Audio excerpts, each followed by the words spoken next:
In this episode of the policy series, we'll be dealing with child support cases where care is shared evenly at 50-50 or close to it. The video is relevant to anyone involved with child support because it reveals some basic problems with the current formula. To explain the issues, let's hear from some people who have contributed to an online forum. This is from James, who's paying for an ex not to work. My ex-wife and I have been separated for nearly 6 years. She is a psychologist and I'm a tradesman. We share 50-50 custody of the kids. Ever since we split, I've had to pay her, and year after year she earns less and less as she appears to be working less. According to the child support assessment, she doesn't even earn the self-support amount of $24,535, and therefore I am forced to pay maximum dollar even though it's 50-50 custody. I have no issues paying for my children, but what contribution does she actually pay towards her kids? We live in Melbourne, and this year alone she has already been on approximately 7 trips to Cairns. Is it unfair of me to think that the majority of my child support payments are funding her lifestyle? I'm unsure of my rights and what, if anything, I can do about this. Any advice would be much appreciated. This is from Grace, whose partner's ex is lying about her income. My partner has 50-50 care of his 10-year-old daughter. After finally doing a tax return, it's come in that the mother only earns $146 a year. She is a registered and successful Rottweiler and French Bulldog breeder and also rents out her granny flat. He has to pay her roughly $540 a month in child support. She's absolutely not declaring her proper income. My partner is worried that by doing a change of assessment, it will stir the pot. We need guidance into how to go about getting it fair and honest, if you know what I mean. We've got proof of her business and dogs for sale and whatnot. Help. And this is from John, who's paying for his ex-girlfriend's lifestyle.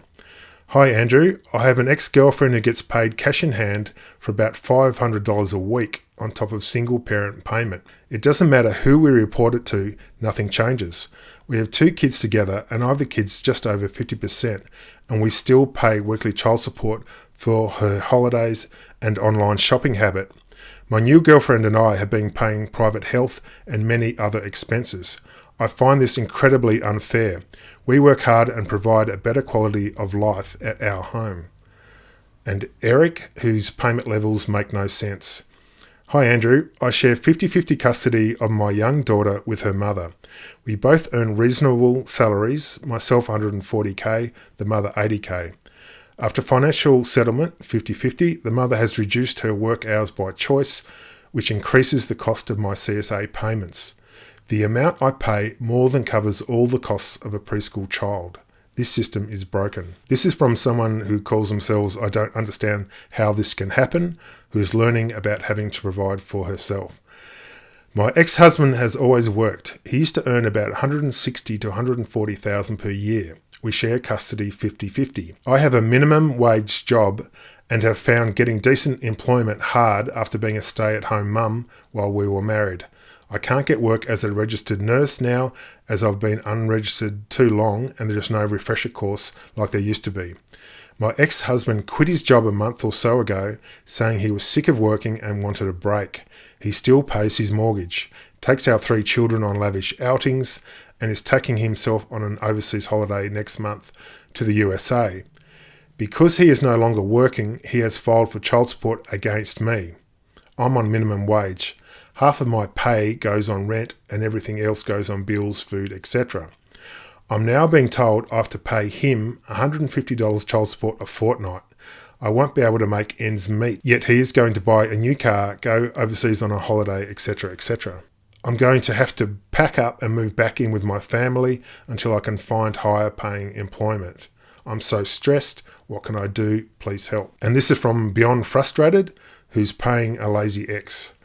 Has anyone had success appealing an assessment? I have 2 children with my ex-husband. I have 100% custody of one, who's 13, and 50% of the other, who's 8. And I pay him $4,000 a year. He quit his job when the mother of his other child, who's 2, who he has nothing to do with, claimed for child support. He also has a 19-year-old whom he has never met or paid a cent to.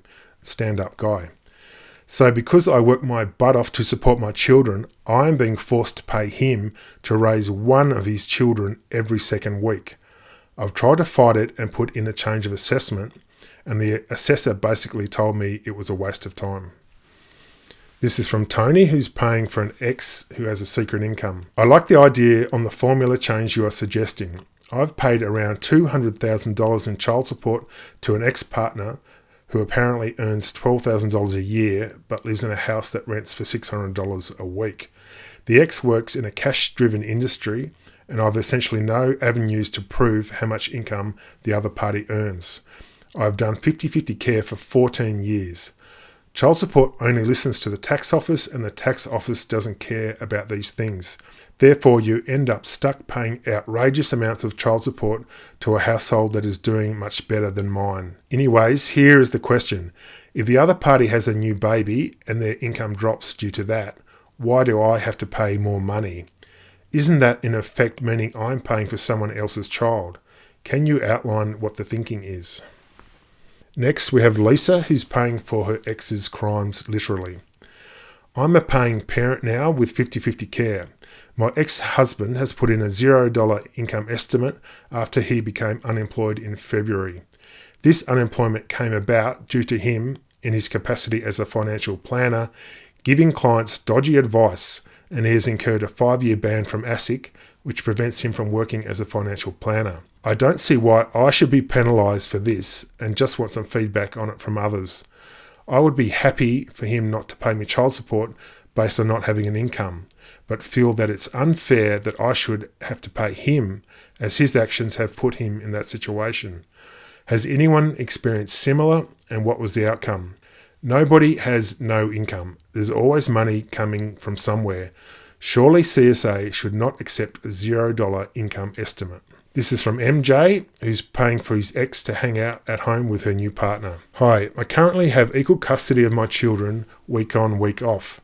I had to fight for the equal custody arrangement, costing close to $10,000. She recently had a baby with her new partner and is on maternity leave but will be going back to work in a month. My children have stated that she intends to work only 2 days a week as she can't afford childcare. Her partner only works sporadically as well. I am concerned that this is going to drastically affect my child support assessment and cause it to nearly double. I am struggling to pay bills and still afford to supply my children with clothes, etc., as well as activities. It appears as though she is happy for me to have my child support increased to support her, her baby, and her partner. Don't get me wrong, I'm happy to support my children and have always done, including paying their private health. I am not a deadbeat dad, but I have real concerns about my ability to survive if this is going to be allowed to happen. With all due respect, there are hundreds of posts on here with a statement at the beginning that this will help to change the system. But from what I can see, nothing has changed or will change. Just a quick response to that last comment. MJ, I completely understand your skepticism, but you are wrong. Eventually, reform of the child support system will happen. The feedback that you provided is part of it. This video series is part of it. Eventually, we'll have an educated community and irresistible pressure on politicians to make the required legislative changes. It may be too late for many of today's children, but change will happen. Good policy will win out in the end.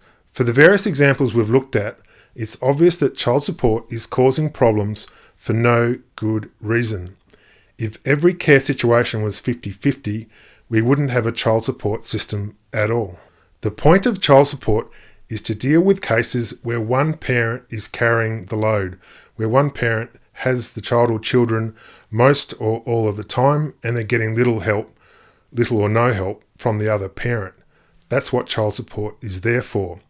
But when care is 50-50, by definition, each parent is doing their fair share. If one parent has a higher income than the other parent, so what? That's life. People have different incomes. The parent who is doing better financially can spend their extra income on their child or children themselves. They don't have to hand money over to the other parent. Doing that doesn't raise the living standards of the child. We can see the enormous problems caused by effectively punishing a parent for earning more or rewarding them for earning less. Children end up with one or both parents on reduced incomes, which drags living standards down. When care is 50-50, the children of separated parents would be better off overall if no child support was payable. And that's the policy proposal here. When care is 50-50, neither parent has to pay child support.